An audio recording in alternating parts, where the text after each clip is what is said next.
महत्त्वाची बातमी आहे। मुंबई आग्रा महामार्गावर पिंपळगाव आणि वडाळी भोई या दरम्यान दोन आयशरची समोरासमोर टक्कर झाली आहे। भीषण असा अपघात झालाय आणि 5 जण ठार झाल्याची बातमी कळती आहे। 35 जण जखमी झालेले आहेत। जखमींना चांदवड, पिंपळगाव आणि बसवंत इथल्या शासकीय रुग्णालयात दाखल करण्यात आलंय। काहींची प्रकृती गंभीर आहे।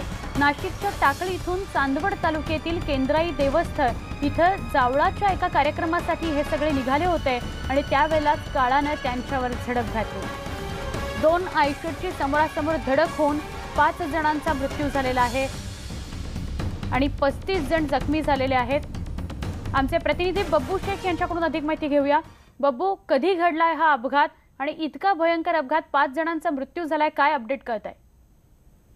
2 तासापूर्वी हा अपघात झालेला आहे आणि हे जे नाशिक टाकळी इथून हे लोक जावळाच्या कार्यक्रमासाठी चांदवड तालुक्यातील जे केंद्रीय देवस्थान आहे तिथे जात होते। मुलाच्या जावळाचा कार्यक्रम होता आणि समोरून भरधाव वेगाने येणाऱ्या आयशरने या दुसऱ्या आयशरला टक्कर दिली। त्याच्यात 5 जण जागीच ठार झालेले, 35 पेक्षा जास्त जण जखमी झालेले।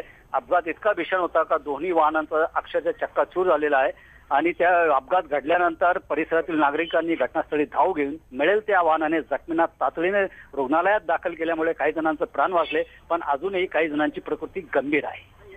नक्की, धन्यवाद ही माहिती दिल्याबद्दल बब्बू।